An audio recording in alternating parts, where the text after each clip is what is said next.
Buenos días, Carmen, qué gusto saludarte. Pues yo creo que Igualmente. mirar hacia atrás y mirar hacia adelante no nos queda de otra. Hacia atrás, pues porque es una respuesta, yo te diría, tardía, inefectiva, la de la PGR ante un delito Reactiva. confeso, ¿no? Desde diciembre de Sí. 2016 conocemos de este delito, lo reconocen quienes participaron en él, han hablado de un número importante de funcionarios del gobierno mexicano y de otros que recibieron, cuando menos, déjame ponerlo así, 10.5 millones de dólares en sobornos, y creo que pues la respuesta ha sido tardía e inefectiva por parte de las autoridades mexicanas. Nos seguimos enterando por el trabajo periodístico de Shanik, de Rodríguez Reina, de O Globo, de Folla, de Sao Paulo, y no por el trabajo de nuestras autoridades. Y hacia el futuro, Carmen, yo creo que en vísperas de un proceso electoral tenemos que empezar a revisar cuáles son los mecanismos para evitar que intereses legales e ilegales se infiltren de manera similar en las campañas en 2018. Esto es un modus operandi que ha funcionado en toda América Latina, no solamente en México, y creo que tenemos que pensar con mucha seriedad cómo vamos a prepararnos para la elección 2018 y evitar que estos falsos filántropos de la democracia sean lo que realmente son, inversionistas en democracia para obtener después contratos, concesiones y prebendas, ¿no, Carmen? Totalmente de acuerdo. Ese es un tema principalísimo, Eduardo Bojorques. Y bueno, tal como lo dices, el modelo de Brecht está bastante conocido y se ha destapado en varios países de la región, incluso en África y también una parte de la investigación sobre Odebrecht. Pero hablemos de América Latina y de los casos concretos que están generando un cisma al interior de la clase política o de las clases políticas de diferentes países. Y en el caso mexicano, como bien dices, de forma tardía, apenas vemos que la PGR, después de este gran escándalo que se desató desde el domingo para acá, con las revelaciones que se hicieron por parte de Shanik y de Rodríguez Reina y de Raúl Olmos, de Mexicanos y de Quinto Elemento, bueno, después de esas revelaciones del domingo para acá, es que la PGR reacciona. Es que la PGR el domingo mismo saca un comunicado hablando de los avances del caso Odebrecht.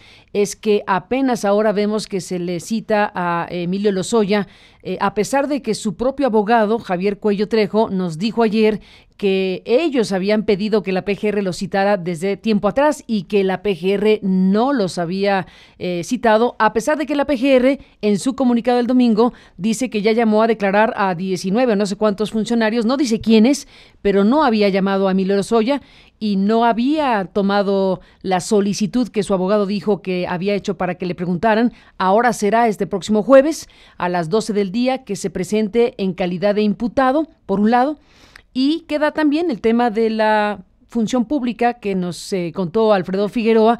Abrió una investigación administrativa, en este caso por el tema OHL, pero también involucrando en esta investigación de esta naturaleza a Emilio Lozoya Austin.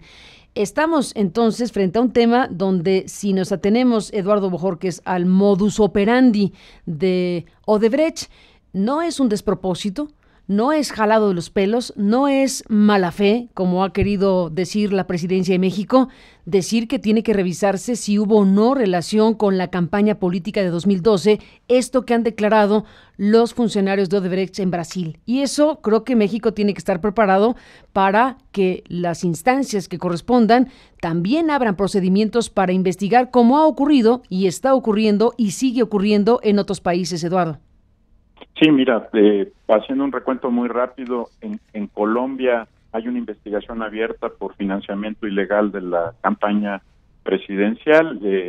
En el caso de Perú son 3 los expresidentes y el presidente actual, quien está bajo investigación por la relación inapropiada que pudo haber tenido Odebrecht con las campañas y con su financiamiento.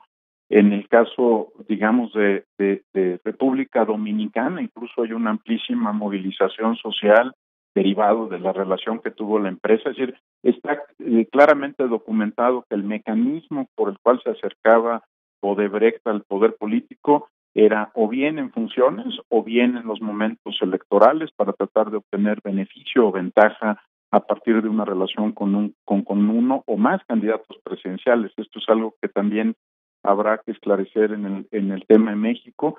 El Departamento de Justicia, cuando libera el expediente en diciembre del año pasado, en el que se habla de varios funcionarios mexicanos o varios ciudadanos mexicanos involucrados en estos pagos irregulares, pues estamos hablando de algo que ocurre no solamente durante una campaña presidencial, sino durante otra administración, Carmen, ¿no? Y habría que ver si había funcionarios del sector de energía, como se mencionó en diciembre del año pasado, que estuvieran en funciones en ese momento, es decir, en la administración anterior, que también tuvieron algún trato preferencial o ilegal con esta compañía o con alguna de sus subsidiarias. Lo que queda muy claro es que de cara a 2018 tendremos que hacer un esfuerzo muy diferente al que se ha hecho en años anteriores y en elecciones anteriores para evitar que otras empresas, no solamente Odebrecht, sino cualquier otra empresa, se acerque a los candidatos presidenciales, se acerque a las campañas presidenciales con intención de obtener beneficios indebidos a partir del pago de sobornos o de propinas, como las llamaban en muy buen carioca, ¿no? A los funcionarios mexicanos de una campaña o a los participantes de una administración. Me queda claro, Carmen, que la observación electoral como la conocimos hasta hace algunos años ha quedado atrás. No basta con que los ciudadanos se organicen para observar los procesos electorales el día de la jornada.